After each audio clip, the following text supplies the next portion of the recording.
It's amazing how preparing for this, the emotion didn't come till just now. Thank you, Aparna. Thank Christina, Troy. Leadership in this program has been amazing. My classmates, my teammates here have made me better through this experience. And I want to thank God for the journey and thank all of you for making it a special moment along the way. We're doing this together, you know. Three-part story begins July 1995. Title is Lonely Days, Lonely Nights. The Nights in the Cave. The armor-suited warrior walks resolutely towards his destination. The end of another day. Wasted time, lost dreams. His suit shines in the glow of dusk, as do the bars, the fences, and the barbed wire that surround him. And therein lies the cruel irony, that as the bars and fences keep him in, so the cold, hard armor of his suit keeps others out. If chivalry is dead, someone forgot to tell the knights of lonely days, the faceless entities among thousands of masked warriors that stroll the halls of the house of the dead. It's the arena of slow death, prison in America. The gallant knights stride each day toward the months, years, and decades. Time is their nemesis, acknowledging its passing their only solace. They continue to fearlessly fight on, striving from battle to battle, until at last they must stop to ask what war they are fighting. Many, lost and forgotten, struggle to maintain hope and sanity, spirit and dignity. Some lose the war, succumbing to faded hope, faded dreams, faded life. The immaculate armor shines and is meticulously kept. There are no blemishes, cracks, or chinks in evidence. There will never be a rust spot or dent visible to be exploited by predatory counterparts. The emotions are masked, the true feelings hidden far below the surface of the cold steel that envelops him. It is far below where the lonely, love-starved man-child resides. He remains, for survival's sake, encased in his protective shell. His instincts are his shield, his wit is his sword, his courage is his lance. Always polished, the armor is prepared for battle. Only the closest of confidants ever glimpse the real person within. He mustn't divulge the pain he feels, the loneliness or boredom that throbs in his bones as the ache of a cancer. To reveal the pain, to allow others to witness his weakness, is to become prey to the unmerciful, unrelenting torture from others seeking to vent their own misery and blighted lives. For them, inflicting pain on others acts as an anesthetic for their own. Only the fiercest, bravest knights survive to the end. For some, the end is freedom. For others, it is the distant hope of heaven. For many, the gallantry pays off in unfulfilled aspirations and slow dissolution in the house of the dead. Onward he fights, repressing the pain, suppressing the fleeting joy of parole expectations or news from mother, father, sister, or a lover. He knows he must remain totally within his armor, never showing to others what so desperately needs to be shared. Always polishing, he gleams. Occasionally, he contemplates the possibility that his shining armor has become his tormentor, his true adversary.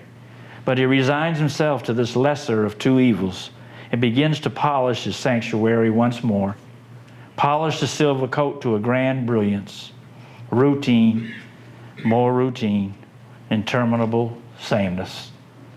The night battles on, alone, seeking reserves of strength and the survival spirit within. He wonders how deep those reserves go as he surveys the lost souls who surround him. Can the warrior outrun the demon of time, or has it already caught him? The uneasy thought that perhaps he has become too comfortable, too well adapted to his solitary existence, is pushed aside. He does acknowledge his strange sense of contentment, however, the practiced ease of traveling within the abyss of aloneness. Yet he mustn't think too much. There's little room for profundity in the arena of slow death. Slow death that sometimes approaches at supersonic speeds.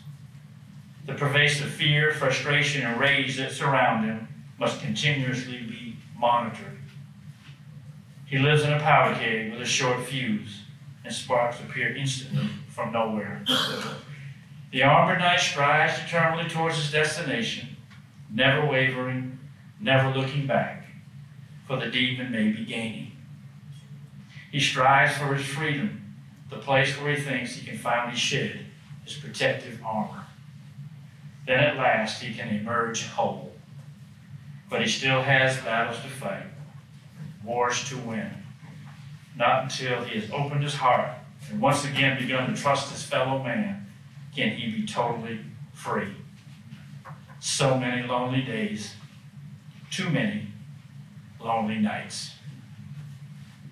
Christ-Filled Days, Peace-Filled Nights by Jimmy MacPhee, August 2012.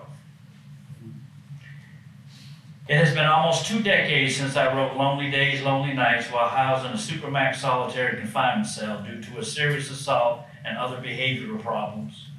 I had been incarcerated for 20 years at that time, and it was the attempt of a tortured soul with little hope, faith, and love in my heart to put into words the emotions of living as a long-term prisoner. At this writing, although still in prison for almost 4 decades, my view of the world and my place in it has been tremendously transformed. Today, as a devout follower of Jesus Christ, I have, through his all-powerful healing spirit, found purpose, fulfillment, and that so elusive gift of peace. I live in the character-based unit CBU rehabilitation program at Perry Correctional Institution, of which I was housed with Kareem a few years back, I may add. Now spending my days not in cold isolation, but in warm camaraderie with 200 others striving to better their lives and those that surround them. While spending my days as a teacher, mentor, and supportive friend to others, I have found true value as a person and as a man. There is power found in pain and strength derived from suffering. For the patience and wisdom with which God has blessed me from the trials and tribulations have laid before me, have shaped me into the teacher and leader I've become. As Romans 11:36 proclaims, all the glory goes to God for anything good in my life today. Even a battle-scarred and gray knight of too many humanly fought wars can at last comprehend that the best investment in life is yourself to others. As I fully give my life to Jesus and others, I find life in all its rich fullness. To shed the cold human shell that hinders life and to adopt the edifying, loving warmth of Jesus Christ is to find peace and freedom no matter my station in this glorious and eternal journey. Today, as a man of purpose and peace, I wear the glorious armor of God described in Ephesians 6, verses 10 to 20. I now proceed through all manners of adversity with the calm assurance of his transcendent grace, as the arena of slow death has been transformed into the arena of abundant life. More Christ-Filled Days, Peace-Filled Nights by Jimmy MacPhee, March 2025. Here in 2025, my story continues. As I was granted parole 5 years ago in March 2020, after serving 45 years behind prison walls. Today, I'm an ordained minister, a married man, and executive director of a nonprofit organization called On the Rock Ministries. Our mission is to transform prison culture through funding of gospel-centered education and discipleship, breaking the cycle of addiction and recidivism to heal families and create safer communities. We are creating a world where prisons become pathways to purpose, families are healed, and communities flourish through the transformative power of Christian education. I now understand that the flawed coping strategy of internalizing my pain, masking the feelings that a healthy individual must express, and trusting only in myself was the recipe for unnecessary and unimaginable suffering. That refusal to share and open my heart to God and my fellow man was not only increasing the pain, but was indeed the very source of that suffering. The armor of God shines more brightly each day with the understanding that as one of His warriors, the war is won, not with brute force, but with battle-tested character. Always polished, the armor is prepared for the spiritual battle won with God's strength. For human effort is inadequate, but God's power is invincible. The peace-filled knight, once an ambassador in chains, now strides purposefully under God's direction, far beyond prison walls, sharing His message of hope. I am forever grateful for my Christ-filled days and my rich, abundant life as a peace-filled knight. Thank you, and bless you all.